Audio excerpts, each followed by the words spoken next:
ഇപ്പോൾ സമയം 6 മണിയായിട്ടുണ്ട്. 6 മണിക്ക് ഞാൻ എണീച്ചപ്പോൾ തന്നെ ഇത് പിടിച്ചു വെച്ചതാണ്. ഇന്നത്തെ ചാനൽ തുടങ്ങുമ്പോൾ തന്നെ പ്രഭാതം കാണിക്കണം എന്ന് വിചാരിച്ച്. നല്ല ഭംഗിയാണ്, കിളികളുടെ സൗണ്ടും ഒക്കെ കേൾക്കാം ഇവിടെ. കിളികളൊക്കെ ഇഷ്ടം പോലെ ഉണ്ട്, മയിലൊക്കെ ഇടയ്ക്ക് വരാറുണ്ട്. ഇത് മുമ്പിലത്തെ വഴിയാണ്.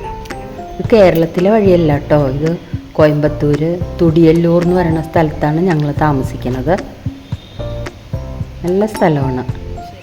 ഇവിടെ അങ്ങനെ മഴയൊന്നുമില്ല. ഇപ്പുറത്തൊക്കെ വെള്ളം കിടക്കണ അവർ കഴുകിയിടുന്നതാണ്.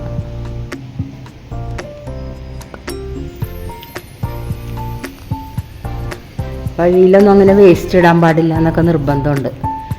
അവർ വണ്ടിയിൽ വന്ന് എല്ലാ വേസ്റ്റും ദിവസവും വന്ന് കൊണ്ടുപോയിക്കോളും.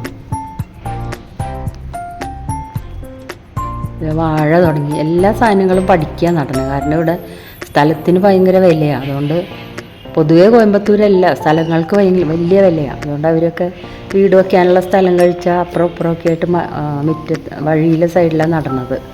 ഇതവിടെ ഒരു ആര്യവേപ്പ് വെക്കുന്നുണ്ട്. ഇവിടെ ഏറ്റവും പ്രധാനമായിട്ട് നടന്ന എല്ലാ വീടുകളുടെയും മുമ്പിൽ ഒരു ആര്യവേപ്പ് മരം ഉണ്ടാവും. ലക്ഷ്മി ദേവിയുടെ ഒരു ചൈതന്യമുള്ള മരമായിട്ടാണ് അവർ കാണുന്നത്. അതുകൊണ്ട് എല്ലാ വീടുകളുടെയും മുമ്പിൽ നമ്മൾ തുളസി നടണ പോലെ ആര്യവേപ്പ് ദേവി ഞങ്ങളുടെ ആര്യവേപ്പ് വെക്കണം. ഇതൊരു മഞ്ഞപ്പൂ ഉണ്ടാവുന്ന ചെടിയാണ്, നല്ല ഭംഗിയാണ്, നിറച്ച് പൂവുണ്ടാവും ഇതുമ്മ. ഇതാണ് ഞങ്ങളുടെ വീട്, ഞങ്ങൾ താമസിക്കുന്നത്. അത് മോളിവിടെ ഒരു ഗാർഡനൊക്കെ സെറ്റ് ചെയ്തിട്ടുണ്ട്. പുള്ളിക്കാരിക്ക് അതൊക്കെ വലിയ ഇൻട്രസ്റ്റാണ്.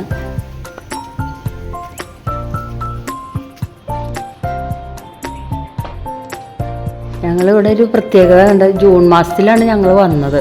പക്ഷേ ഇതുവരെ ഒരു വലിയ നമ്മുടെ നാട്ടിലെ പോലെയുള്ളൊരു മഴ ഉണ്ടായിട്ടില്ല. ഒരു ചാറ്റൽ മഴ പോലെ പെയ്യും, അപ്പം തന്നെ മാറുകയും ചെയ്യും. അങ്ങനെയാണ് ഇവിടുത്തെ മഴ കണ്ടേക്കുന്നത്.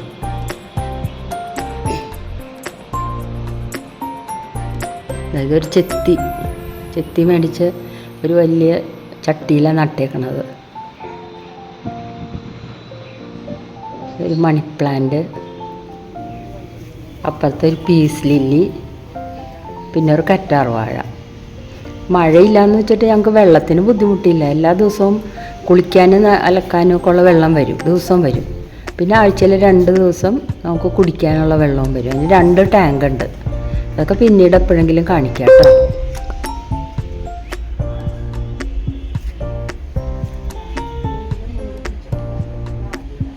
ഫ്രണ്ടിൽ ഇവിടെ ചുറ്റും എല്ലാ വീടുകളുടെയും ചുറ്റും സിമെൻ്റ് ഇട്ട് വയ്ക്കും അവർ. മണ്ണ് കുറവാണ്.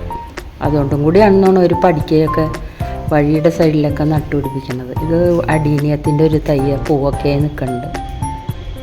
നല്ല വെയിലാണല്ലോ. ഒരു 10 മണിയൊക്കെ കഴിഞ്ഞ് നല്ല വെയിലാണ്. ഇത് സ്പൈഡർ പ്ലാന്റ്. പിന്നെ നമ്മൾ പുറകിലേക്ക് വന്നാൽ കുറച്ച് സ്ഥലമുണ്ട് ബാക്കിൽ. ഞങ്ങളൊരു മുരിങ്ങ മേടിച്ച് വെച്ചിട്ടുണ്ട് അവിടെ. ഇവിടെ മുരിങ്ങയിലൊക്കെ നിറച്ച് കായും പൂവും ഒക്കെ ഉണ്ടാവും. ഇപ്പം തന്നെ ചെറിയൊരു കൂമ്പ് വന്നപ്പോഴേക്കും അതിലൊരു പൂവായിട്ടുണ്ട്. ഇത്രയും സ്ഥലം വീട്ടുകാരനുണ്ട്. ഞങ്ങൾ വാടകയ്ക്കാണല്ലോ താമസിക്കുന്നത്. ഇത്രയും സ്ഥലമുണ്ട്. അതിലവിടെ ഞങ്ങൾക്ക് എന്ത് വേണമെങ്കിലും നട്ടോളാൻ പറഞ്ഞിട്ടുണ്ട്. ഒരു കരിവേപ്പുണ്ട്. ഈ കരിവേപ്പിനൊന്നും വെള്ളം ഒഴിച്ചില്ലെങ്കിൽ പോലും അത് നല്ല തളിർത്ത് ഭംഗിയായിട്ട് നിൽക്കും.